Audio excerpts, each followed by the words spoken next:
is mainly sandbars and shoals. If we carefully shovel away the accumulated sand, we are certain to see the layers of the bridge construction.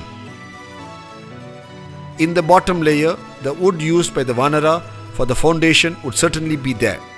Obviously, over the last so many thousand years, the wood would have solidified and become carbonaceous material and would probably now be botanical grains.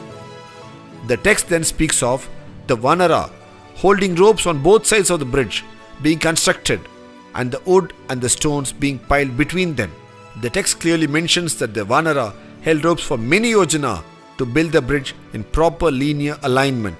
From this description, it is clear that it was not just random throwing of stones, but a planned effort which took into consideration the concept of linear alignment, which is even today evident from the aerial photograph of the bridge. The distances they covered each day is also mentioned in the text. In the text, it's explicitly mentioned that the total length of the bridge was 100 yojana in length and 10 yojana in width. This is a 10:1 ratio. Today, at actual site conditions, the Rama Setu or Adams Bridge measures to 35 kilometers in length by 3.5 kilometers in width.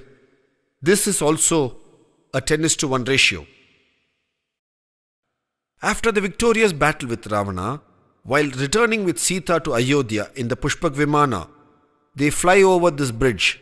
Rama then points this bridge to Sita and states as to how difficult it was for them to construct and how it was only Nala, the engineer par excellence, who could execute it, and Rama calls it Nala Setu. When did this Nala Setu come to be called Adams Bridge?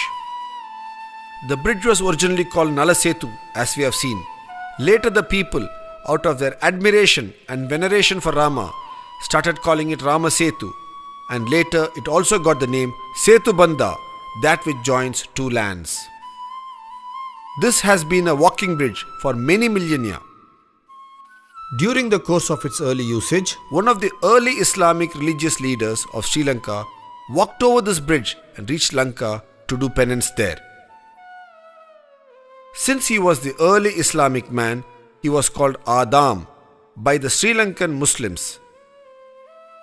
When the Europeans came to this part of the world, they could easily correlate to the name Adam, and they started calling it Adams Bridge in their records, and the name stayed.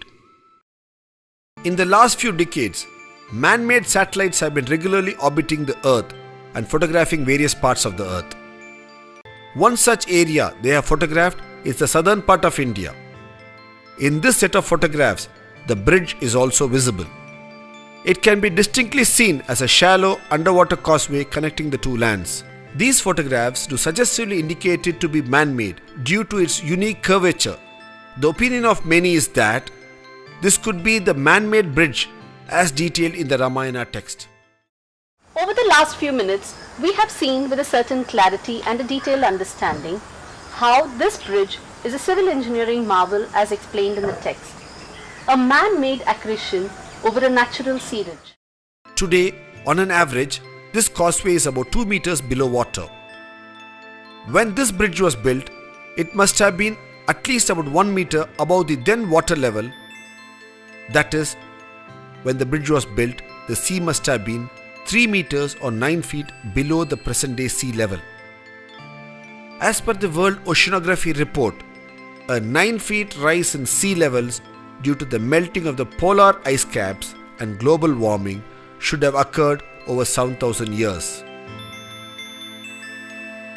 This helps us to date the bridge construction to about 7,000 years ago or 5000 BCE using oceanography as a dating tool. Today, we need to rightfully promulgate an order under the Archaeological Survey of India Act, Clause 4, to call this a Heritage Monument of India. It is a fit case to be called a civil engineering marvel of an ancient civilization.